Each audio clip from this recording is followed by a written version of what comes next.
आदरणीय प्रधानमंत्री महोदय जी और आदरणीय गृह मंत्री महोदय जी से पूछना चाहती हूं कि क्या जरूरत थी एक मासूम बच्ची पर इस तरह दमन करने की? क्या जरूरत थी उन छात्रों पर आंसू गैस चलवाने की, उन पर लाठियां बरसाने की, उन पर वाटर कैनन्स चलवाने की? क्या जरूरत थी उन नौजवान लड़कियों को जलील करते हुए उनके कपड़े फाड़ने की, उनको बेरहमी से गंदी तरह पिटवाने की? देश के युवाओं पर पैलेट गन्स और AK-47 चलवाने की क्या आवश्यकता थी? क्या वे आतंकवादी थे? क्या आतंकवादी हैं? टेररिस्ट हैं? हाँ, कांग्रेस बोल रही है। हाँ, कांग्रेस बोल रही है। जवाब दीजिए, जवाब दीजिए। कांग्रेस बोल रही है, जवाब मांग रही है, जवाब दीजिए। धन्यवाद अध्यक्ष महोदय जी, आपने मुझे इस विषय पर बोलने का मौका दिया। कुछ दिनों पहले हम राम मनोहर लोहिया अस्पताल गए थे। पुलिस लाठीचार्ज में घायल दिल्ली की उस छात्र की स्थिति जानने के लिए जो ICU में अपनी जिंदगी की सबसे बड़ी लड़ाई लड़ रही है। हमसे कुछ ही समय पहले आदरणीय स्वास्थ्य मंत्री जी श्री JP नड्डा वहां गए थे और उनसे कुछ समय पहले अन्य नेता भी गए। जब तक हम वहां पहुंचे, उस लड़की की मां नेताओं के आने जाने से गुस्से में थी। हाँ? सुन लीजिए, सुन लीजिए, सुनिए। किसी की पीड़ा का मजाक नहीं उड़ाते, किसी कोई भी हो, किसी की पीड़ा का मजाक नहीं उड़ाते। बिल्कुल। आप संसद में बैठे हैं, निशिकांत जी आप बना रहे हो। जब तक हम वहां पहुंचे, उस लड़की की मां नेताओं के आने जाने से गुस्से में थी। किस लिए आए हो? उसने ICU के दरवाजे के बाहर खड़े होकर हमें पूछा। हमारे सामने कांपते हुए हाथ जोड़े कहने लगी कि धन्यवाद, आप आए हैं, ठीक है, मगर मुझे किसी से नहीं मिलना, मुझे किसी से बात नहीं करनी। महोदय, उस मां की पीड़ा से उसका पूरा शरीर कांप रहा था, लेकिन उसने दृढ़ आवाज में कहा, सुबह से बड़े बड़े लोग यहां आ रहे हैं, एक के बाद एक वीडियो बना रहे हैं। वह भी आए जिन्होंने मेरी बेटी का ये हाल किया है। किस लिए? उसने हमसे पूछा। किस लिए? मेरी बेटी की बलि तो चढ़ गई है, लेकिन उसे कुछ भी हो जाए तो मैं उसके लिए अपने आप लड़ूंगी। मुझे किसी की मदद नहीं चाहिए, मैं अकेले लड़ लूंगी। महोदय, शायद मुझे यहाँ खड़े होकर सबके सामने ये बात नहीं कहनी चाहिए, मगर उस माँ की गुहार ने मुझे शर्मिंदा किया। उसके दिल के टूटने की वो आवाज़ जो अस्पताल की दीवारों से में गूंज रही थी, मेरे मन में अभी भी गूंज रही है। इसलिए उस माँ की इजाज़त लिए बिना मैं आपके द्वारा आदरणीय प्रधानमंत्री महोदय जी और आदरणीय गृह मंत्री महोदय जी से पूछना चाहती हूँ कि क्या ज़रूरत थी एक मासूम बच्ची पर इस तरह दमन करने की? क्या ज़रूरत थी उन छात्रों पर आंसू गैस चलवाने की, उन पर लाठियां बरसाने की, उन पर वाटर कैनन्स चलवाने की? क्या जरूरत थी उन नौजवान लड़कियों को जलील करते हुए उनके कपड़े फाड़ने की, उनको बेरहमी से गंदी तरह पिटवाने की? देश के युवाओं पर पैलेट गन्स और AK-47 चलवाने की क्या आवश्यकता थी? क्या वे आतंकवादी थे? क्या आतंकवादी हैं? टेररिस्ट हैं? हाँ, कांग्रेस बोल रही है। हाँ, कांग्रेस बोल रही है। जवाब दीजिए, जवाब दीजिए। कांग्रेस बोल रही है, जवाब मांग रही है, जवाब दीजिए।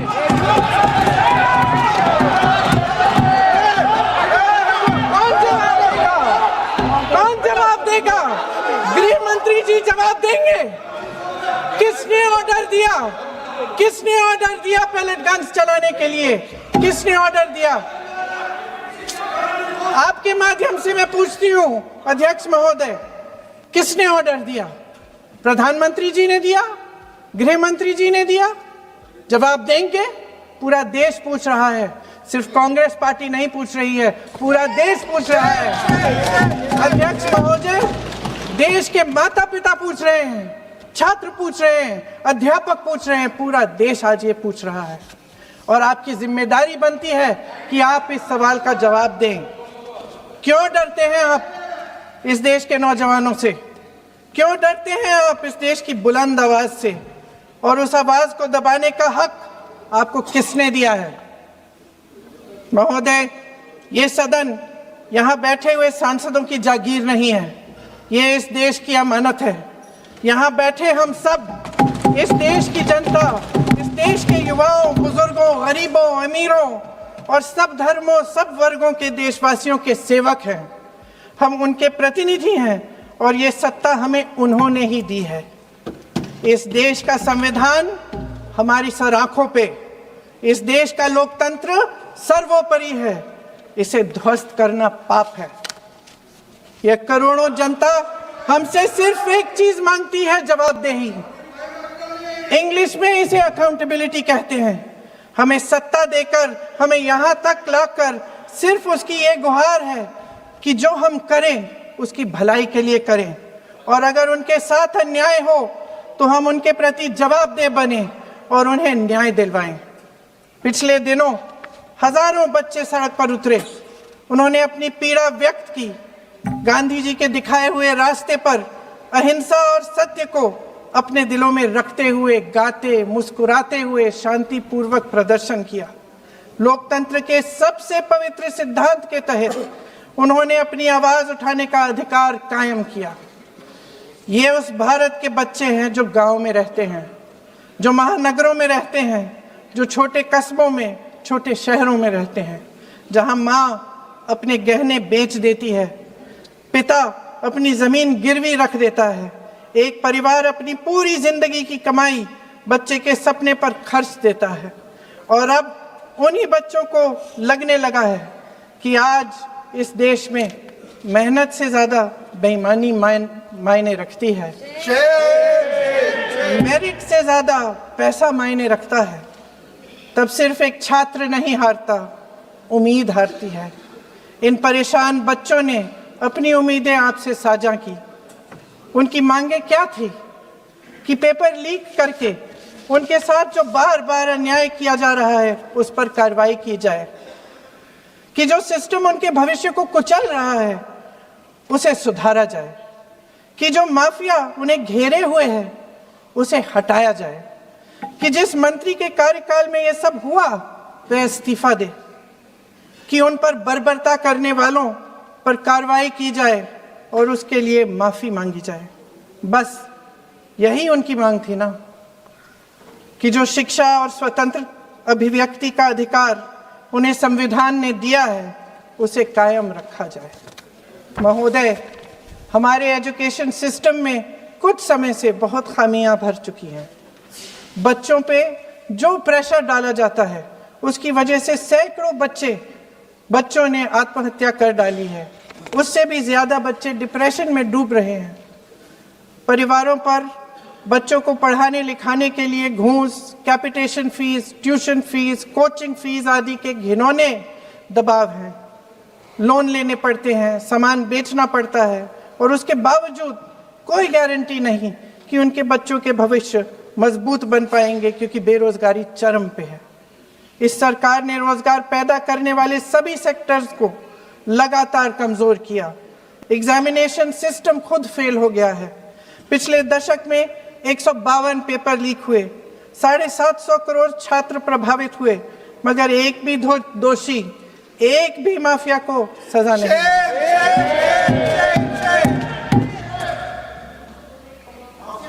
हमारे एजुकेशन में आरएसएस के प्रचारकों को भर भर कर उसे खोखला बना दिया है।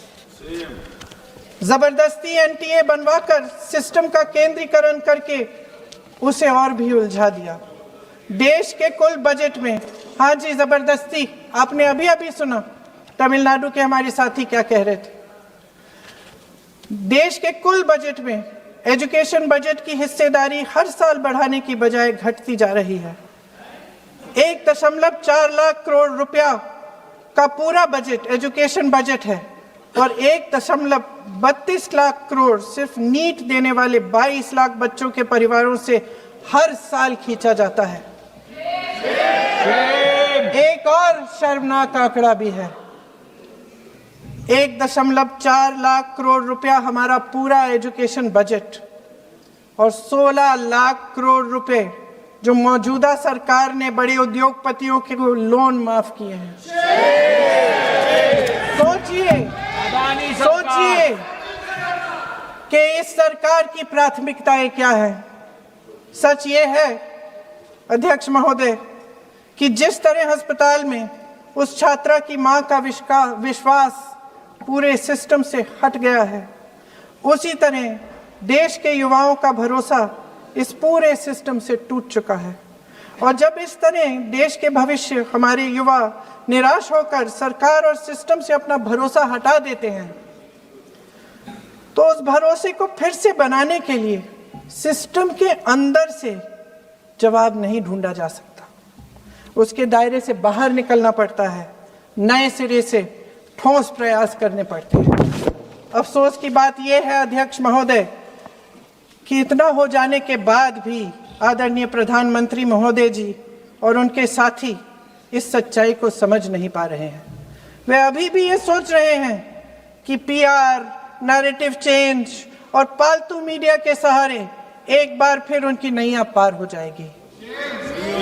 परसों शिक्षा मंत्री जी ने शर्मनाक परिस्थितियों में अपना इस्तीफा दिया और कल यहीं मकर द्वार पर मेरे सत्ता पक्ष के सांसदों ने जिंदाबाद के नारे चिल्लाते हुए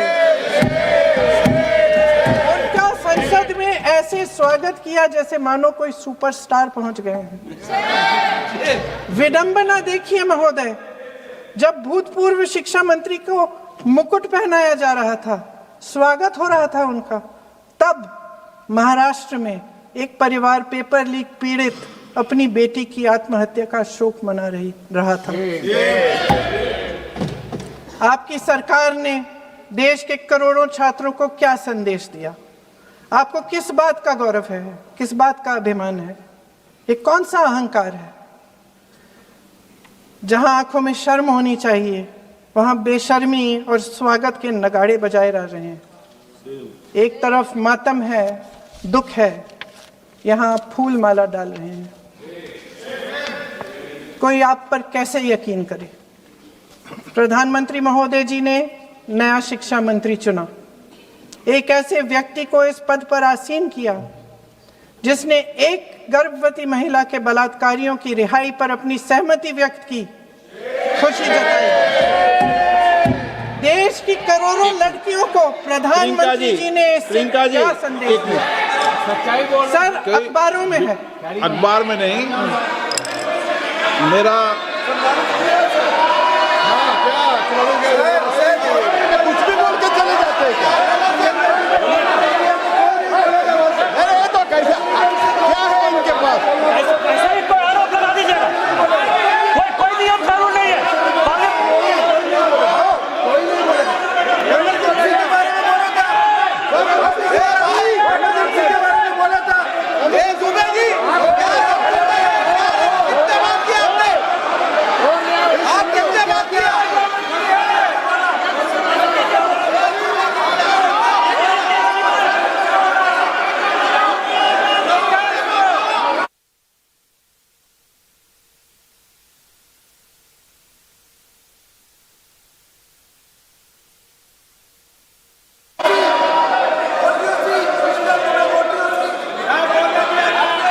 अध्यक्ष महोदय जी, जो श्रीमती प्रियंका वाड्रा गांधी जी बोल रही थी, तो बीच में उनके वहाँ से भी टोका टोकी पहले भी हुए, हमारे यहाँ से भी हुए थे। अभी हम लोग तो शांति से सुन रहे हैं, लेकिन जो अभी अभी हमारे वर्तमान नए शिक्षा मंत्री को जो उन्होंने टिप्पणी की, कैरेक्टर असैसिनेशन है एक तरीके से संसद में, और इस तरीके के भाषा हम उम्मीद नहीं करते हैं। मैं इसमें प्रहलाद जोशी जी ने भी खुद कहा है, एक तो उन्होंने प्रियंका जी ने जो गलत बात कही है रिकॉर्ड पे, उसको रिकॉर्ड से हटा दिया जाए। दूसरा इस तरह का भाषा का इस्तेमाल ना करें। आपने डिबेट से पहले आपने अपील किया कि संसद में डिबेट का स्तर को नहीं गिराने चाहिए। उनके पार्टी के वो सीनियर लीडर है, वो पहली बार चुन के आए हैं, मगर उनके पार्टी में सीनियर है। जिम्मेदारी के साथ बोलना चाहिए। अगर पूरा ऑथेंटिकेट नहीं कर सकते हैं तो मैं ये मानता हूं कि उनको क्षमा मांगना चाहिए सदन से।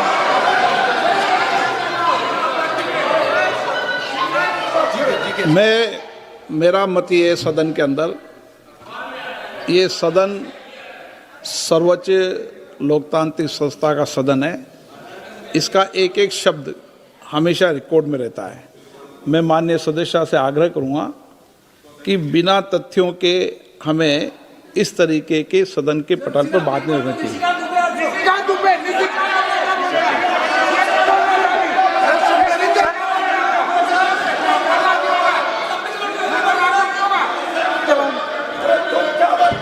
ये तो डिलीट कर दिया, लेकिन आगे भी वो भी डिलीट करा सर।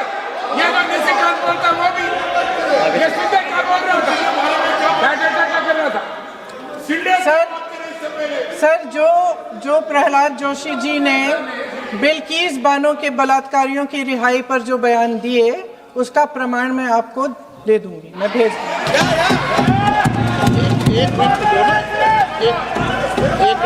मैं ऑथेंटिकेट कर लूँ। स्पीकर का डायरेक्शन 115, उनको पहले ऑथेंटिकेट करने का है सर। ऑथेंटिकेट करेंगे उसके बाद वो आगे बढ़ेंगे, ऐसा नहीं होगा। पहले ऑथेंटिकेट करने दो सर। उनको ऑथेंटिकेट करने के लिए कहिए, ऑथेंटिकेट करने कहिए उनको।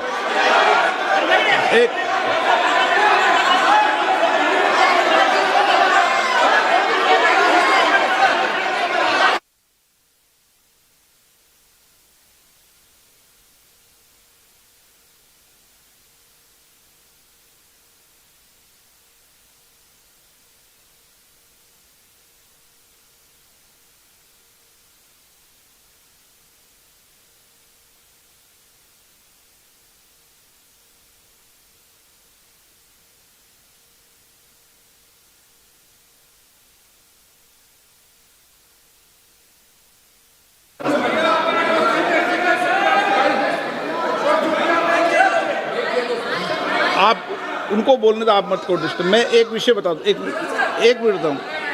नियम 353 के अंदर फिर मैं एक बार स्पष्ट कर दूं, किसी भी सदस्य द्वारा किसी भी व्यक्ति के विरुद्ध मानहानि या अभियोगात्मक प्रकृति का कोई आरोप नहीं लगाया जाएगा जब तक कि सदस्य ने अध्यक्ष और संबंधित मंत्री को पर्याप्त अग्रिम सूचना नहीं दे दी हो। यह व्यवस्था है।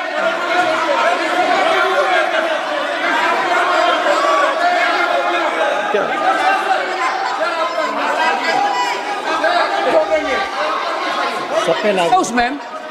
The same house. Honorable Shrikant told, still that is in the record about Indira Gandhi ji. Still that is in the record. Still that is in the record. Sir, you are not removed, sir. बोलो, आप भी बोल लो। Sir, केसी वेणुगोपाल जी ने जो नाम लिया है और मैं नेहरू जी के बारे में जो बात कहा है मैंने, सर मैं उस पर कायम हूं और मैं किताब जो है ऑथेंटिकेट करने के लिए तैयार हूं। अय्याज थे नेहरू, अय्याज थे। मैं फिर दोबारा रिपीट कर रहा हूं, आई एम अगेन रिपीटिंग। यही फैक्ट है और वो किताब में ऑथेंटिकेट करके दे रहा हूं। I am authenticating that book.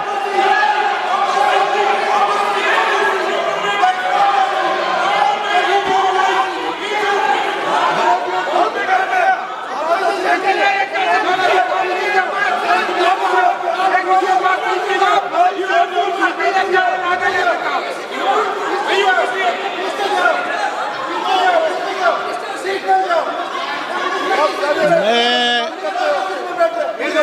जब आसन पर होता हूँ, जो मैं व्यवस्था देता हूँ, चाहे सत्ता पक्ष हो या प्रतिपक्ष हो, मैं समान व्यवस्था देता हूँ। मैं जब आसन पे होता हूँ।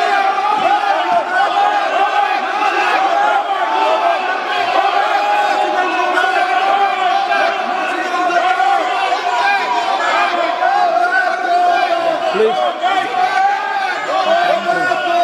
बोलने दो, आप उनको बोलने दें, उनको बोलने दें। नो, अरे आप उनको नहीं बोलने देना चाहते? चलिए चलिए 114 प्लीज प्लीज चाहिए। सर प्रियंका जी को ऑथेंटिक करना चाहिए, ऑथेंटिकेट करना चाहिए, और जो मिस इन्फॉर्मेशन कर रहे हैं, नहीं तो मिस इन्फॉर्मेशन के लिए कार्रवाई करना चाहिए सर। ये क्या कुछ भी बोल के चल सकते हैं क्या? और procedure for the minister the correcting the mistake 114 में अगर वो आपने जो रूल का जिक्र किया 353 में, मुझे कोई नोटिस नहीं दिया है, मैं इधर प्रेजेंट हूँ, और मैंने ऐसे कैसे बिना ऑथेंटिकेशन बोल सकते हैं मुझे बिना नोटिस दिए हुए? इसलिए मैं इसको खंडन करता हूँ और उसको एक्सपेल करना चाहिए और उनको माफी मांगना चाहिए।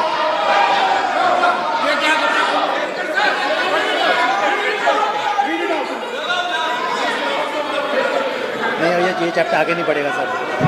Bill pay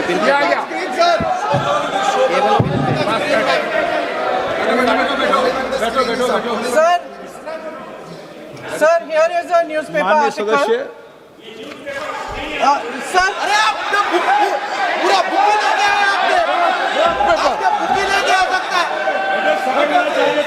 sir written by a respected माननीय journalist, सदस्य, I will authenticate using this, sir. आप माननीय सदस्य प्लीज इसको छोड़ दें।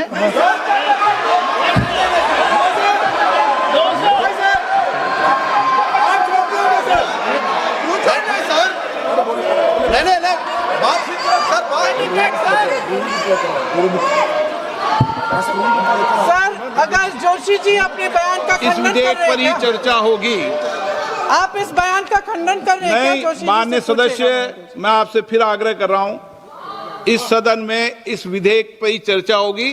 फिर भी नो, ये विधेयक का विषय नहीं है। आप नो, आप बोलो तो विधेयक पे बोलो, ये मेरी अपेक्षा आपसे। प्लीज सर, कभी- छोड़िए, ये रख दो। इस विषय को छोड़िए।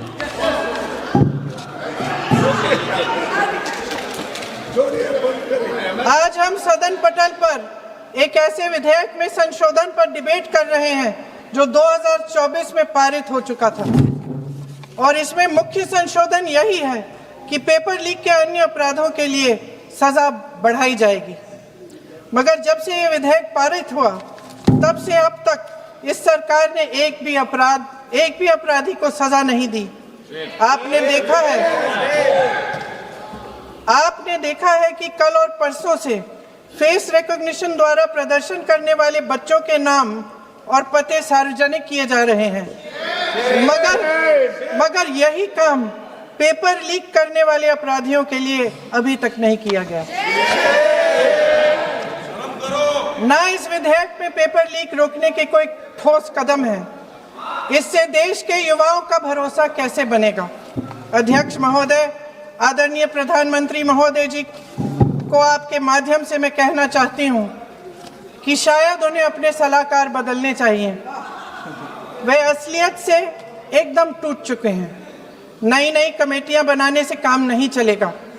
उनका अध्यक्ष चाहे कोई भी हो। राधा कृष्ण कमेटी भी व्यवस्था में सुधार लाने के लिए बनी थी। आज तक उसकी एक सिफारिश लागू नहीं हुई है। और इस नई कमेटी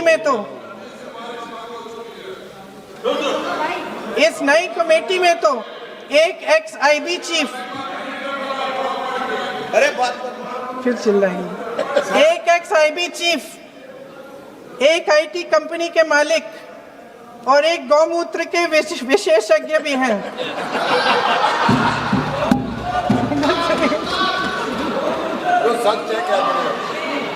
इन्हें शिक्षा के बारे में क्या पता जी? सर सच है, आप आज मेरे से नाराज हो रहे हैं।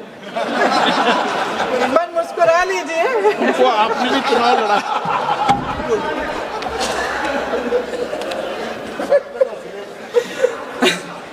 सर फास्ट ट्रैक कोर्ट्स का रिकॉर्ड पहले से ही बहुत खराब है।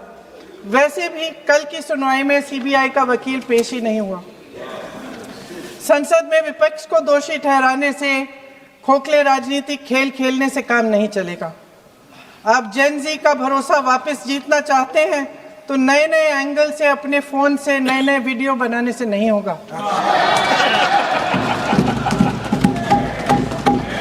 प्रधानमंत्री जी को कैमरे का एंगल नहीं, दिल का एंगल बदलना पड़ेगा। ये जेनरेशन जागरूक है, समझता है, झूठ पहचानने की उसकी अपार क्षमता है। इनका दिल और दिमाग जीतने के लिए आपको सच्चाई पर उतरना पड़ेगा। आपके शासन के चलते इस नौजवान पीढ़ी के साथ घोर अन्याय हुआ है, बर्बरता हुई है। इस सच्चाई को स्वीकार करिए। अपनी जिम्मेदारी से पीछे हटने से काम नहीं चलेगा। आदरणीय प्रधानमंत्री महोदय जी, आपको जिम्मेदारी लेनी पड़ेगी, ठोस कदम उठाने पड़ेंगे। शिक्षा विशेषज्ञों को इकट्ठा कीजिए, छात्रों, अध्यापकों, सभी स्टेक होल्डर्स को साथ लेकर, अन्य विचारधाराओं के थॉट लीडर्स के साथ गहरी चर्चाएं करवाकर एक नई शिक्षा प्रणाली तैयार कीजिए। मौजूदा नेशनल एजुकेशन पॉलिसी में 8 महीने तो एग्जाम चलते हैं, अध्यापकों को पढ़ाने का समय नहीं मिलता। सिर्फ आरएसएस के लोगों से भरने की बजाय सिस्टम को शिक्षित, एजुकेटेड, उन्नत और उदार दृष्टिकोण के लोगों से भी भरिए, जिनकी योग्यता सिर्फ उनकी विचारधारा न हो। रोजगार पैदा करने के सख्त कदम उठाइए, इस पर फोकस करिए। मेडिकल कॉलेजेस की संख्या बढ़ाइए, चिकित्सा शिक्षा का विस्तार कीजिए, ताकि ये बच्चे जो मेहनत कर कर के भी अपने भविष्य नहीं बना पा रहे हैं, एक उज्जवल भविष्य का सपना देख पाए। अध्यक्ष महोदय, छात्रों को सड़क से हटाया जा सकता है, लेकिन उनके सवालों को नहीं। हर लाठी जो किसी लड़की पर, किसी लड़के पर चली है, वे बच्चों की पीठ से ज्यादा सरकार की साख पर पड़ी है। देश के नौजवान न्याय मांग रहे हैं, भीख नहीं। वे यहाँ सरकार गिराने नहीं, अपना भरोसा बचाने के लिए आए थे। अध्यक्ष महोदय, आपके माध्यम से मैं सरकार को कहना चाहती हूँ, अपनी साख बचाइए, अपनी नीयत ठीक करिए, अपनी अकड़ का इलाज कीजिए, अपने वादों पर अमल कीजिए। आपके शासन में हमने बड़ी बड़ी चोरियां देखी हैं। चुनाव में वोटों की चोरी, राम मंदिर में चंदा की चोरी, आपके उद्योगपति मित्रों द्वारा देश की संपत्ति की चोरी, किसानों की जमीन की चोरी, लेकिन सबसे बड़ी चोरी, हाँ ठीक है, सबसे बड़ी चोरी तब हुई। कहिए, बोलिए।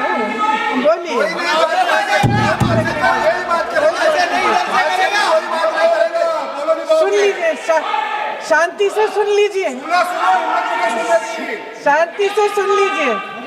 आपको मौका मिलेगा, आप जितनी भी चोरियों की बात करना चाहते हैं आप कर लीजिए, अभी मेरा समय है।